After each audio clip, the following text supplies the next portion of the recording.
Hər vaxtınız xeyir. 24 Mart Ümumdünya Vərəmlə Mübarizə günüdür. Mövzumuz studiyamızın qonaqları Səhiyyə Nazirliyinin Elmi Tədqiqat Ağciyər Xəstəlikləri İnstitutunun baş direktoru, tibb üzrə fəlsəfə doktoru İradə Axundova və İnstitutun Poliklinika şöbəsinin həkim fiziatri Aysel Aslanova ilə müzakirə edəcəyik. Xoş gördük hər birinizi, sizi İradə xanım, sizi Aysel xanım.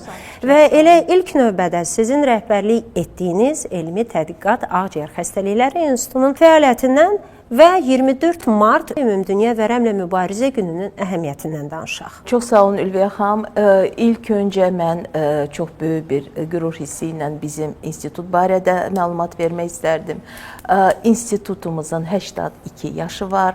Biz Elmi Tədqiqat Ağciyər Xəstəlikləri olaraq, yəni Səhiyyə Nazirliyinin rəhbərliyin altında çalışan institutdur və biz həm vərəm, həm də ki ağciyərin qeyri-infeksion xəstəliklərin, qeyri-spesifik infeksiyaların barəsində biz çalışırıq. Bu xəstəliklərin həm diaqnostikası ilə, həm müalicəsi ilə məşğuluq və biz böyük bir konsultativ, praktiki, monitoring, təşkilatı, elmi böyük bir mərkəzi. Və xüsusi rolumuz bizim vərəm üzrə bir mərkəz kimi çalışırıq və Səhiyyə Nazirliyinin dövlət vərəm proqramının icrası kimi Milli və Vərəm proqramı çərçivəsində biz vərəmin müasir diaqnostikası ilə, müasir müalicə rejimləri ilə məşğuluq. Bu xəstələrin hesabatı ilə, bunların müalicə nəticələri ilə, müalicəyə cəlb etməyi ilə biz məşğuluq və əsas mərkəz, ölkədə əsas mərkəz sayılırıq. 24 Mart Beynəlxalq Vərəmlə Mübarizə günüdür. Bu, bütün dünyada tanınan bir gündür. Bu gün hamımıza, həm həkimlərə, həm qeyri-tibb işçilərinə bu gün daha da çox imkan yaradır ki, biz maarifləndirmə ilə məşğul olaq. Yalnız həkimlər yox, tibb işçiləri olmayan insanlar da, başqa sferalarda çalışan insanlar da bizə qoşulub vərəmlə mübarizədən maarifləndirməyi, insanları da daha da düzgün səhhəti ilə rəftar etməyə çağırırıq və ilkin olaraq mütləq vərəm haqqında bir məlumat verib, vaxtında müayinəyə və müalicəyə cəlb olmağa çağırırıq və qısaca mən bu 24 Martın tarixi barədən danışmaq istərdim. Bu tarixi bir gündür.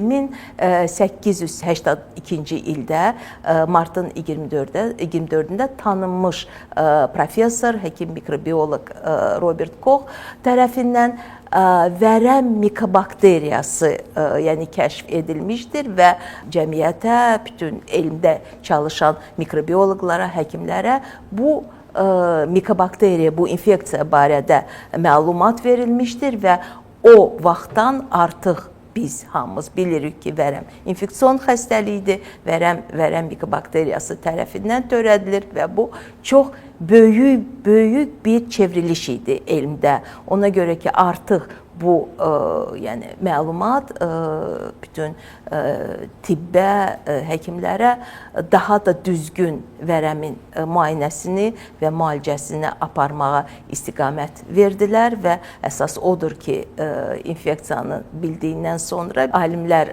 vaksin tapıb və biz artıq vərəm xəstəliyinin vaksinasiyasını da apara bilirik. Aysel xanım, elə vərəmin özündən danışaq. Nədir vərəm və kimlər risk altındadır? Kimlər yoluxur bu xəstəliyə? Çox sağ olun birinci Ülviyə xanım dəvətiniz üçün. Yəni maraqlı mövzuya toxunmuşuq. Təbii ki, vərəm nəinki Azərbaycanda, qlobal bəşəriyyətdə diqqətdə saxlanılan xəstəliklərdəndir. Çünki insan mövcud olduğu dönəmdən vərəm xəstəliyi var.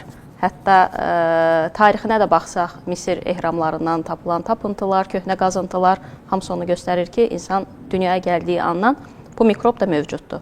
Sadəcə dəlillər olmadığı üçün bəzən bunu Allahın bəlası adlandırırdılar. İndiki dönəmdə də hətta insanlarda yanlış bir fikirlər var. Bu haqqda da danışacağıq. Yəni bildiyimiz yanlışlardan danışacağıq. Amma xəstəliyin özünə qaydanda vərəm təbii ki, Koxun kəşfindən sonra artıq bildilər ki, bu Allahın bəlası yox, konkret bir törədicidir. Və bu törədici mikobakteriya dediyimiz tip sahəsində adlandırdığımız bu mikobakteriya eyni zamanda mən deyərdim bir qəribə struktura malikdir. Yəni o qədər ağıllı və hiyləgər bir çöpdür ki, ətraf mühitin təsirində özünü qoruya bilir. Və bir insandan digər insana keçmək üçün də ən əsas biz önəm veririk hava damcı yoluna. Yəni 95% hallarda bu xəstəlik hava damcı yolu ilə xəstə insandan sağlam insana yoluxa bilir. Yəni digər yoluxucu xəstəliklərdən, virus xəstəliklərindən bir fərqli nüansı var ki, əgər xatirinizdədirsə, COVID-19 dönəmində, pandemiya dönəmində insanlarda qəribə bir fobiya, bir qorxu var idi. Təbii ki, söhbət virusdan gedirdi və bütün bəşəriyyət, hər kəs toplanmışdı bu virusla mübarizəyə ki, biz hansı yollarla bunun qarşısını ala bilərik. Təbii ki, sonda həm yeni müalicə üsulları hazırlandı, həm müxtəlif peyvəndlər hazırlandı. Qayıdaq vərəmlə bağlı məsələyə, viruslardan fərqli olaraq mikrobların, yəni bakteriyaların, mikobakteriyaların həm quruluşu fərqlidir, həm insanlarda törətdiyi xəstəliyin gedişatı fərqlidir. Bu fərqliliyi nəyə görə demək istəyirəm? Bəzən olur ki, insanlar xəstəliyə yoluxduğu andan xəstələnmə dönəminə qədər heç bir simptomatika hiss etməyə bilərlər. Yəni bunun fərqli simptomları var, bu haqqda da danışacağıq. Yəni vərəm özü özlüyündə bir cümlə ilə belə deyək, tamamlasaq, vərəm mikobakteriyaları, yəni vərəm çöpləri tərəfindən törədilən infeksion bir xəstəlikdir. Yəni bunu hər hansı bir başqa bir dəlillə, genetika ilə, bəzən fikirləşirlər ki, irsiyyət rolu var. Çünki bilirsiniz, klinisist həkimlər gündəlik pasientlərlə, xəstələrlə təmasda olurlar. Və həmişə bir sual bizi düşündürür ki, biz ailədən məlumat alaq ki, ailənizdə kimsə bu xəstəlikdən əziyyət çəkirmi? Ailənin bizə verdiyi ilkin cavab olur ki, xeyr, bizim nəslimizdə ümumiyyətlə bu xəstəlikdən əziyyət çəkən yoxdur. Yəni biz izah edirik ki, bu xəstəlik bilavasitə irsiyyətdə hər hansı bir rolu yoxdur. Yəni bu genetik bir mexanizmdən izah olunmur. Sadəcə Azərbaycan ailəsində qonaqpərvərlik, yaxşı ailə münasibətləri olduğuna görə, qohumluq əlaqələrimiz sıx olduğuna görə, yəni bu bir ailənin, belə deyək də, birində olarsa asanlıqla digər ailə üzvünə də ötürülə bilər və yaxud da ki, digər qohumlara da ötürülə bilər. Bu məsələni gündəndə saxlayacaq və təbii ki, vərəm xəstəliyi dedikdə təkcə biz tənəffüs yollarından danışmırıq, ağciyərlərdən danışmırıq. Burada sümük patologiyası ola bilər, böyrəklərin zədələnməsi ola bilər, məsəl üçün limfa düyünlərinin zədələnməsi ola bilər. Ümumilikdə götürsək, yəni orqanizmdə saçdan dırnaqdan başqa bütün orqanların vərəmə yoluxması və vərəmlə aktiv xəstəliyin baş verməsi mümkündür. Təbii ki, müasir diaqnostika bu gün bizə imkan verir ki, bu diaqnozu vaxtında qoyaq, tam şəkildə rahat müalicə oluna bilər. Bir də əvvəlki miflərə qayıdırıq, yanlış miflərə ki, bu sağalmaz xəstəlikdir, insanlar bundan əziyyət çəkirlər. Əsla belə deyil. Yəni tip yeniləndikcə xəstəliklərə və xəstələrə baxış da dəyişir. Yəni əvvəllər xəstələr daha uzun bir terapiya müddəti keçməli idilərsə, bugünkü gündə o terapiya müddətləri daha da qısalıb. Müalicə daha əlçatan olubdur. Bəli, təbii. Təşəkkür edirəm Asil xanım, daha ətraflı suallarımı verəcəm. Azərbaycanda vəziyyət necədir İradə xanım? Ümumiyyətlə Azərbaycanda vərəmlə mübarizə necə tənzimlənir və hər halda burada icbari sığortanın da rolu böyükdür? Mərkəz olaraq bütün ölkədən statistik məlumatları yığaraq həm xəstələnməyə, həm xəstəlik, həm müalicənin nəticələri, mikobakteriyanın aşkarlanması və s. və bir toplam olaraq əlbəttə ki, Səhiyyə Nazirliyinin statistika idarəsinə ötürürük. Ölkədə olan vəziyyət barədə vərəm haqqında və sonra da Mərkəzi Statistika İdarəsinə, Ümumdünya Səhiyyə Təşkilatının saytlarında bu məlumat yerləşdirilir. Əlbəttə ki, dövlətin köməyi ilə, dövlət proqramı çərçivəsində Səhiyyə Nazirliyinin rəhbərliyi altında keçirilən işlər çox qürurlu və çox müvəffəqiyyətlidir. Əlbəttə ki, vərəmin statistikasını 10 il əvvəllə biz müqayisə etsək, göstəricilər demək olar ki, 2 dəfə həm xəstələnmə göstərici azalıb, həm əsas hamımızı çox təşvisə salan uşaqlar arasında vərəm xəstələrin sayı qat-qat azalıb vərəmin diaqnostikasında Aysel xanım dedi, bizim müasir müayinə üsullarımız var. Biz 2 saat ərzində həm molekulyar genetik testlərin nəticəsində həm mikobakteriyasını aşkarlayıb, vərəm mikobakteriyasını, həm də ki, dərmana həssaslıq testini tapa bilirik və xəstəyə həkim tərəfindən düzgün müalicə yazılaraq və yəni xəstəliyə uyğun olaraq müəyyən kurs, müəyyən müddət və tam sağalmağa xəstəni gətiririk sonda. Və yenə deyirəm, hamının, yəni ölkədə bütün tibb işçilərin rolunu mən qeyd etmək istərdim ki, hamının iştirakı ilə vərəmə görə Azərbaycanda vəziyyət stabilləşir, müalicə əl çatandır, dövlət proqramı çərçivəsində hər bir növ vərəm əleyhinə dərmanlar ölkəyə çatdırılır və xəstə müayinə olandan sonra və vərəm diaqnozu qoyulandan sonra, xəstə qeydiyyata düşəndən sonra tam şəkildə müalicənin sonuna qədər tam pulsuz dərmanlar xəstəyə verilir və müalicə nəzarətində monitorinq çox vacibdir. Ay-bay xəstənin yoxlanması, müayinəsi, o da dövlət proqramı çərçivəsində tam pulsuzdur və mən əlbəttə ki, icbari tibbi sığortanın rolunu qeyd etmək istərdim. Mən danışdım artıq xəstə insandan və proqrama düşən insanlar. Hər bir insan, Aysel xanım dediyi kimi, özündə müəyyən şikayət olduğu halda, müəyyən səhhəti ilə problem yaşanan halda o icbari tibbi sığorta çərçivəsində hər hansı bir tibbi müəssisəyə yaxınlaşıb tam şəkilli müayinə keçə bilər və ilkin səhiyyədə, başqa ixtisaslaşdırılmış müəssisələrdə vərəmə şübhə yarananda əlbəttə ki, o xəstə ixtisaslı həkimə, fiziatra, vərəm müəssisəsinə yönəlilir və yenə də icbari tibbi sığorta çərçivəsində daha da dəqiq müayinələr aparılır və ya xəstəlik inkar olur, xəstəlik əgər təsdiq olunursa, dediyim kimi, dövlət proqramı çərçivəsində tam pulsuz xəstə müalicə ala bilir. Aysel xanım, ümumiyyətlə simptomlar nədən ibarətdir? Adətən belə bir zarafat var, əslində heç də zarafatlıq deyil, amma kimsə öskürəndə davamlı deyir, nə olub, vərəmə yoluxmusan, nə qədər öskürərsən? Nə hansı simptomlarda? Hər halda yəqin tək öskürəklə bəlli deyil bu xəstəlik. Tamamilə doğru vurğulayırsınız. Yəni müəyyən qrup xəstəliklər var ki, bunların konkret bir, belə deyək də, bilici siqnalı, konkret bir simptomu yoxdur. Yəni bir neçə simptomlar var ki, həmin simptomlara əsasən biz bu xəstəlikdən şübhələnə bilərik.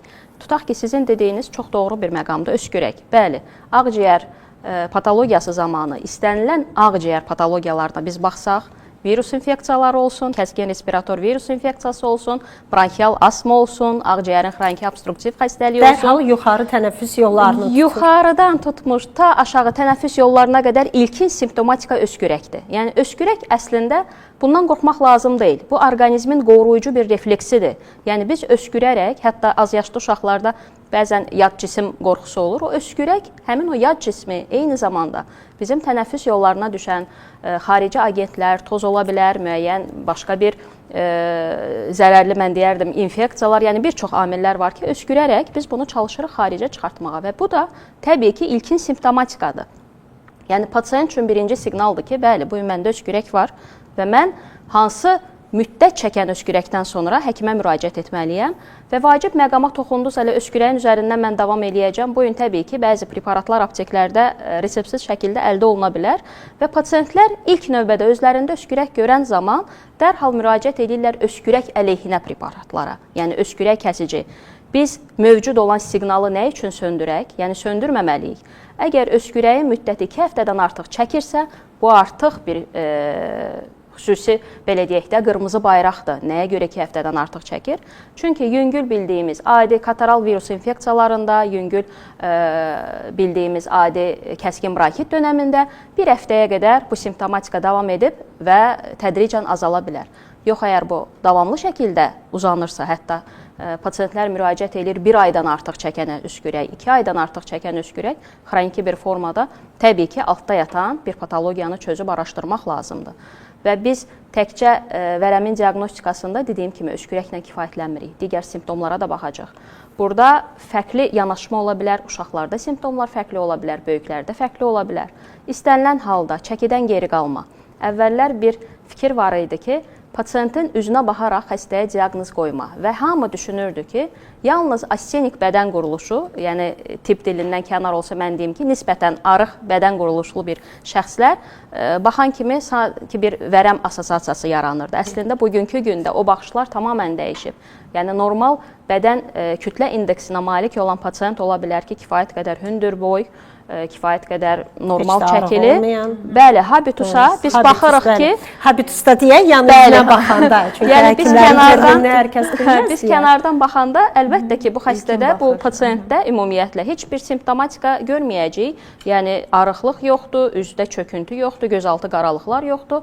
Yəni işə düzəlmə zamanı və yaxud da ki, hər hansı bir sənəd üçün müraciətdə təsadüfən pasient rentgen keçərkən aşkarlanır ki, ciyərdə problem var. Amma heç həmin şəxsin xəbəri yoxdur ki, bunun ciyərində bir problem var. Bugünkü gündə bizim gördüyümüz xəstəliklər, əvvəl ədəbiyyatda gördüyümüz xəstəliklər kimi deyirlər.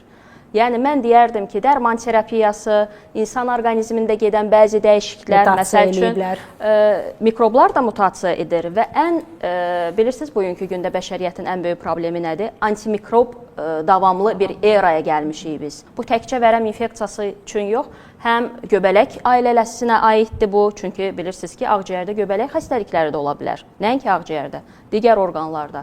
Eyni zamanda viral infeksiyalarda, yəni viruslara da qarşı davamlılıq var. Bütün bu meyarları nəzərə alaraq mən söylədiyim fikri daha da açım ki, yəni hər hansı bir simptomatikaya görə konkret vərəm diaqnozunun üzərində dayanmırıq. Mütləq instrumental müayinələr bizə lazım olur. Amma öskürəkdir bizim üçün bir vacib siqnal ola bilər. Çəki itkisi, çəki azalması bizim üçün vacib simptom ola bilər. Sizin dediyiniz subfebril hərarət dönəmi, bəzən müraciət edir bir çox digər sahə mütəxəssisləri. Bizim tibbdə bu naməlum mənşəli qızdırma adı altında keçir ki, o qızdırmanın bir çox səbəbləri var. Onlardan biri də vərəm infeksiyası ola bilər. Yəni bəzən olur infeksionistlər bütün infeksiyaları yoxlayırlar, vərəm ən sonda ağla gəlir ki, bəlkə bu xəstədə bir vərəmi də yoxlayaq. Amma autoimmun proseslər ola bilər, revmatik proseslər ola bilər. Bunlar da orqanizmdə həmin dediyimiz subfebril hərarəti verə bilərlər. Eyni zamanda dediyim kimi təkcə ağciyərə köklənməyək. Tutaq ki, xəstə var, heç bir simptomatikası yoxdur, öskürək yoxdur, hərarət yoxdur, çəki azalması yoxdur, gözdə yüngül qızartı var. Yəni gözün oftalmoloqlar baxanda ilk dönəmdə tutaq ki, yaz ayına təsadüf edirsə, valideyn uşağa baxır, bunu yaz katarı. Yəni fəslə bağlı bir allergik. Amma əslində biz bu xəstəyə bir dərindən baxarıqsa, başqa belə deyək, prizmadan yanaşıb baxarıqsa, hətta göz vərəmi diaqnozuna qədər gəlib çıxa bilir bu hallar. Yəni erkən diaqnostika və erkən müayinə böyük rol oynayır.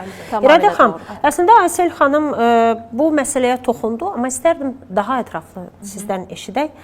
Mən xatırlayıram ki, mənim hər iki valideynim həkim olub və siz də yəqin bilərsiniz, həkimsinizsə mütləq bütün qohumlar müraciət edir və bizim evə tez-tez gələrdi elə bir xəstələr, vərəm xəstələri. Düzdür, kontaktdan uzaq olardı uşaqlar, amma xatırlayıram ki, bir qədər fərqli münasibət olurdu elə xəstələrə.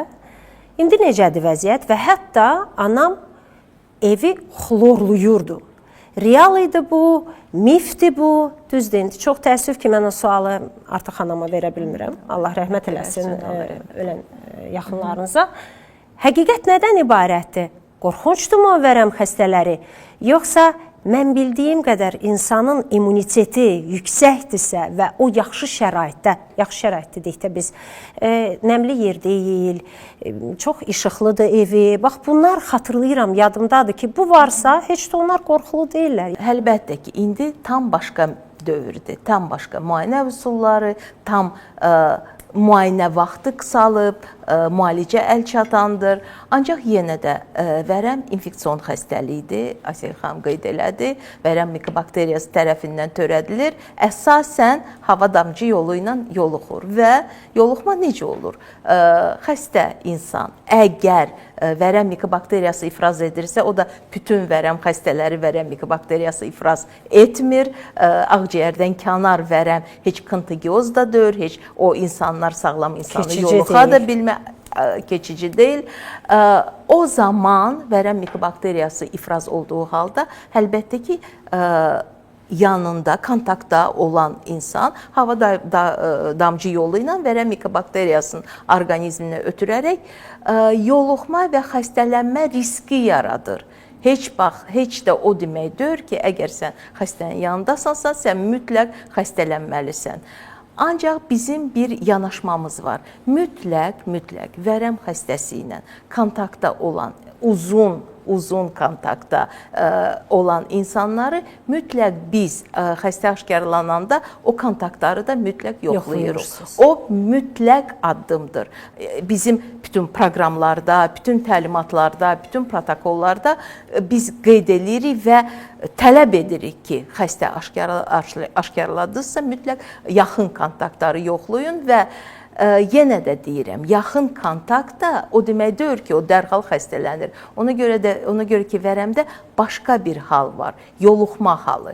Yoluxan insan vərəm mikobakteriyası orqanizmdə daşıyır, ancaq heç də xəstə deyil və heç də yoluxma mənbəyi də deyil və biz müalicə kursu ilə yanaşı biz yoluxan insanlara profilaktika kursu yazırıq və o profilaktika kursu tam aldığı halda orqanizmdə olan, orqanizmə düşən aktiv mikobakteriya aktivləşmir artıq, latent, yəni ki, yuxu vəziyyətdə qalır və heç də nə insana, nə ona qalsın yaxınlarına heç bir təhlükə yaratmır, problem yaratmır və xlor barədə. Əlbəttə ki, xlor vərəm mikobakteriyasına təsir eləmir. Vərəm mikobakteriyasından, yəni otağı təmizləmək üçün ən yaxşı aerasiyadır, gün şüalarıdır və havalandırmadır. O halda otaqda, yəni hansı bir məkanda, havada vərəm mikobakteriyasının aerozolun konsentrasiyası azalan halda heç də yoluxma... Yəni, dezinfeksiya rolunu oynamır. Heç də yox. Asil xanım, dərmana davamlı vərəm. Siz bir qədər öncə qeyd etdiniz, amma istərdim daha ətraflı danışasınız. Nə zaman artıq anlayır həkim ki, bu vərəm dərmana davamlıdır və yəqin ki, artıq müalicə üsulu digərləri seçilir. Təkcə söylədiyim kimi az öncə vərəm xəstəliyində yox, bütün xəstəliklərin gedişatında bu çox önəmlidir. Adi, bəsit pnevmoniyanın müalicəsinə baxsaq, həkim müalicə eləyir, müəyyən dönəmdən sonra baxır ki, həmin antibiotiklər yetərli deyil, müalicədə effekt ala bilmir, kör təbii şəkildə bu dəyişdirilir. Əslində, doğru yanaşma xəstə müalicəyə başlanmazdan öncə alınmış bir nümunədir. Əgər biz ağciyər vərəminin müalicəsindən danışırıqsa, təbii ki, ağciyər üçün alınmış nümunə bəlğəm olacaq. Yəni, xəstə doğru-dürüst öskürən zaman yığıldığı o patoloji materialı, az öncə İradə xanım qeyd elədi müasir laborator diaqnostikalardan, artıq 2 saat bizim üçün bəsdir ki, biz bilək xəstənin bədənində mövcud olan bu ştam həssas bir infeksiyadır, yəni mikroba həssaslıq göstərəcək, yoxsa davamlı bir infeksiyadır. Bu ilk addım. Yəni, bugün tip görün bizim işimizi nə qədər asanlaşdırır. Müasir diaqnostika bizim işimizi nə qədər asanlaşdırır.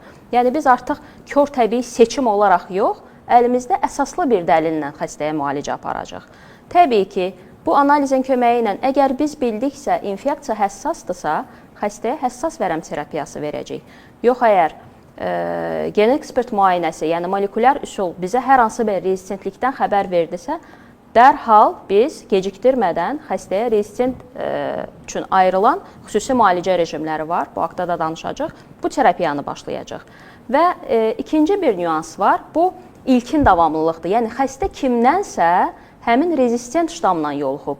Ona görə biz bugün daha çox maariflənmə işi aparırıq ki, antibiotiklər qeyri-rasional istifadə olunmasın. Tutaq ki, biz xaricə üst tutsaq, görərik ki, antibiotiklərin satışı həkim resepti olmadan vermirlər.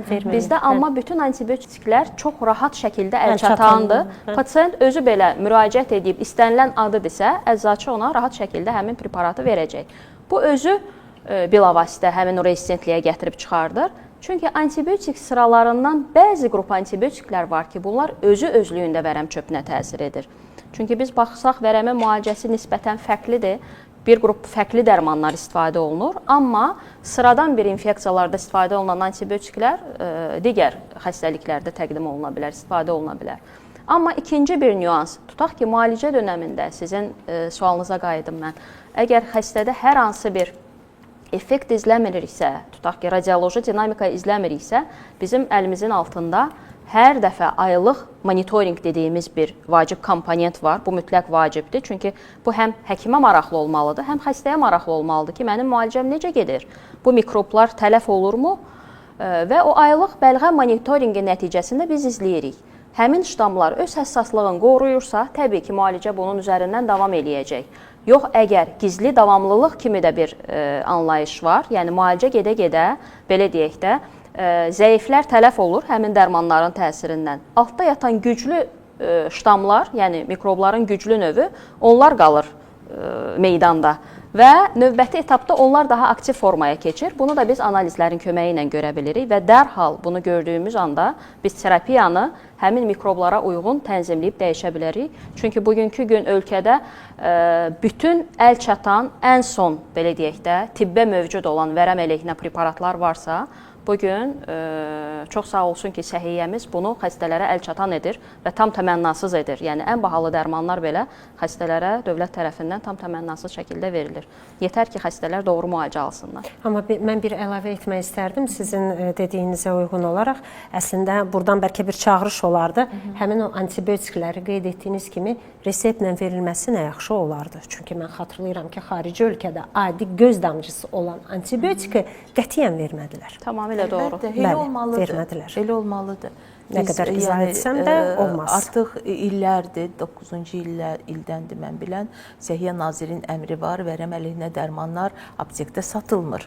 Və o da bir addımdır bizi üçün, bizə kömək olan bir addımdır ki, xəstələri bəli, heç kim müdaxilə etməsin, yalnız qeydiyyata düşüb düzgün müayinədən sonra xəstə müalicəsini alsın müəssisədən, oradan dərmanını alsın və əlbəttə ki, müalicənin izləməyi vacibdir, yenə də mütəxəssis tərəfindən. İradə xanım, qidalanma nədən ibarət olmalıdır?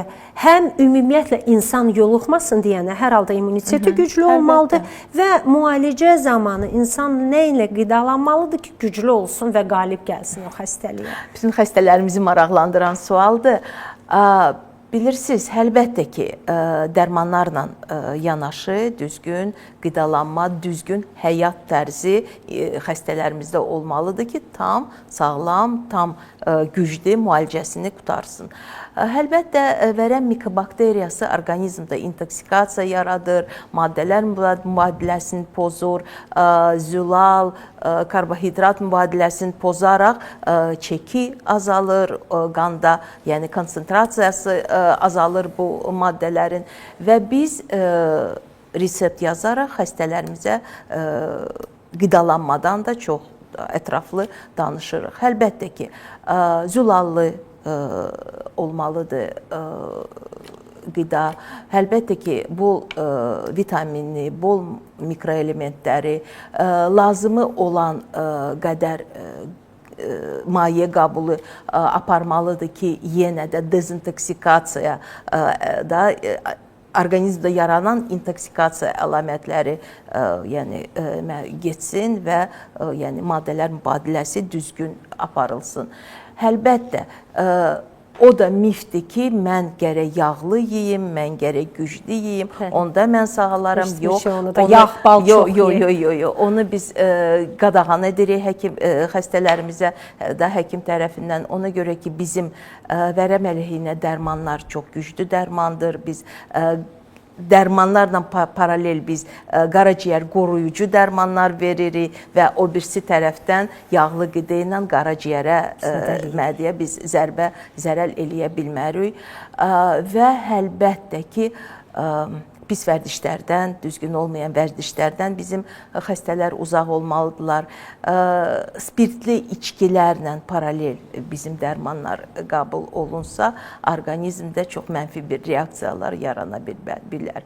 Və əlbəttə ki, uşaqlara mütləq, Asil xanım çox vaxtı, yəni əsas peşəsi pediatrdır və uşaqlara çox həssasdır. Əsasən bizim institutda yaxınlaşan uşaqlara Aysel xanım müayinə edir və əlbəttə ki, uşağın günlük rejimini də mütləq bilirəm valideynlə başa salır. Qida bir neçə dəfə gün ərzində olmalıdır, çox miqdarda yox, mütləq yataq, yəni yatma rejimi də mütləq yəni başa salınmalıdır, əlbəttə ki, rol oynayır. Aysel xanım, uşaqlardan söz düşmüşkən, əslində vərəmdən qoruyan ilkin elə övladımız dünyaya gələndə Səhiyyə Nazirliyinin cədvəlinə uyğun olaraq peyvənd vurulur. Çox təəssüf ki, bir çox valideynlər sadaladığınız miflərə uyğun olaraq peyvəndlərdən qaçır, amma vərəm düşünürəm elə ilk vurulanlardan mütləq olmalıdır. Bəli, tamamilə doğru buyurursunuz. Az öncə qeyd olundu ki, bu xəstəliyi üzrə mikrobun tapıntısı elm üçün bir həqiqətən vacib bir açılış oldu. Yəni buna görə hətta Kox 1905-ci ildə Nobel mükafatı da alıb. Yəni mikrob tapıldı, xəstəlik varsa mütləq qoruyucu tədbir də olmalıdır. Yəni bəzən dərman terapiyası yetməyə bilir və steril bir orqanizm üçün qoruyucu terapiyanın ən başlıca yanaşması təbii ki, vaksin olmalıdır, peyvənd olmalıdır. Və 1921-ci ildən başlayaraq tətbiq olunan bu BCG, yəni KJB Kalmet-Jered bakteriləri tərəfindən belə deyək də hazırlanan xüsusi bu peyvənd özü orqanizmi qoruyur. Amma burada yenə də bir nüans var. Əvvəllər xatırlayırsınız ki, doğum evlərində bu hardasa 7-ci, 10-cu sutkada icra olunurdusa, indi artıq müasir Azərbaycanda mövcud olan peyvənd təqvimində bu ilk sutkada, bəli, ilk sutkada artıq yeni doğulmuş uşağa, təbii ki, burada əks göstərişlər də var.